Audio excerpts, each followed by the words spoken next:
నరసింహయ్య గారు.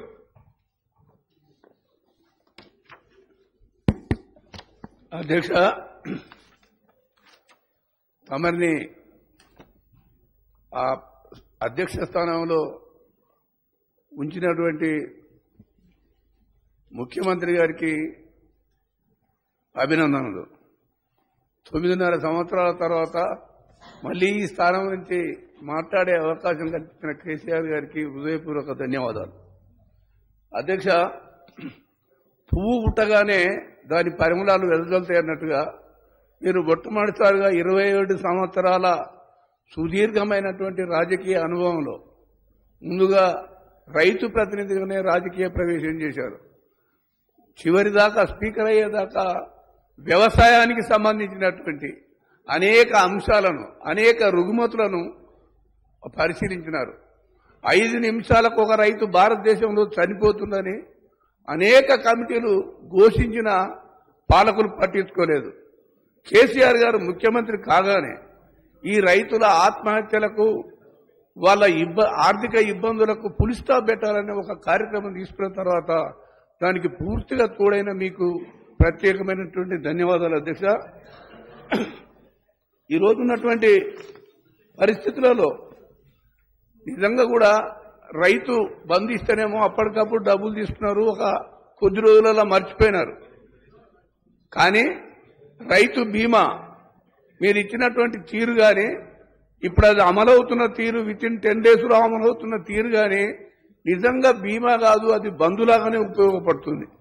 ఇటువంటి సిస్టాన్ని భారతదేశంలో ఎప్పుడో చేయాల్సినటువంటి పెద్దలు చేయలేకపోవడం, కేసీఆర్ గారిని మిమ్మల్ని చూసి ఈరోజు దేశంలో ఆ రకమైనటువంటి పరిస్థితికి రావాలని చెప్పడం, మొసలి కన్నీరు గార్చినటువంటి అనేక మంది పాలకులు, రైతే రాజు, రైతే వెనుముక, జై జవాన్ జై కిసాన్ అని కథలు చెప్పిన వాళ్ళు చాలా మంది ఉన్నారు.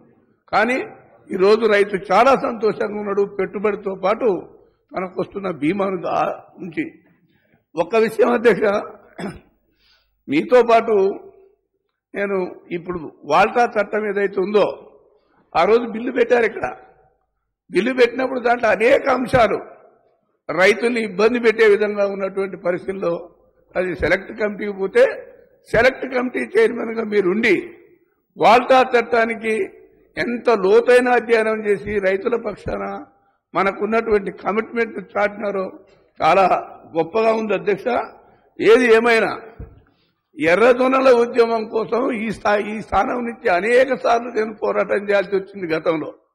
కానీ ఒక మానవతా దృక్పథంతో ఒక రైతుగా పెద్దలు కేసీఆర్ గారు ఆలోచించి మీ నేతృత్వంలో అసలు ఆ ఉద్యమం లేకుండా ఈరోజు అందరికీ మంచి ఆహారం అయినటువంటి ఆ ఎర్రజొన్నల్ని ఏ కష్టం లేకుండా ఈరోజు పండించుకొని రైతు సుఖంగా ఉన్నందుకు మీకు ప్రత్యేకమైనటువంటి ధన్యవాదాలు.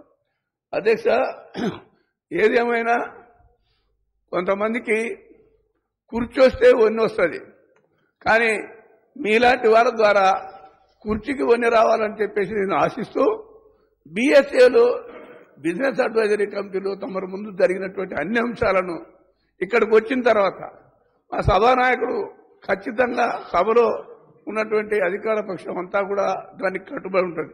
ప్రతిపక్షం కూడా అటువైపు నుంచే ఉండి ఆ సమస్యకు సంబంధించినటువంటి మూలాలు, సలహాలు ఇస్తే ఖచ్చితంగా సభను తమరు సజావుగా నడుపుతారు. దేశంలోనే ఒక ఆదర్శమైనటువంటి అసెంబ్లీగా తీర్చిదిద్దుతారు. ఇప్పటికే కేసీఆర్ గారి నాయకత్వంలో వచ్చినటువంటి అనేక కార్యక్రమాలను ఈరోజు శ్లాఘిస్తున్నటువంటి పరిస్థితి దేశం మనం అర్థం చేసుకోవాలి. అధ్యక్ష, అందుకని ఈ రకంగా తమని అధ్యక్షస్థానంలో వచ్చినటువంటి కేసీఆర్ గారికి మీ ద్వారా శాసనసభ స్పీకర్ గా అన్ని అంశాలు ఒక సాంప్రదాయాలు, ఈ చట్టాన్ని, నిబంధనలను అనుసరించి ముందుకు పోతాయని చెప్పేసి ఆశిస్తూ సెలవు తీసుకున్న అధ్యక్ష.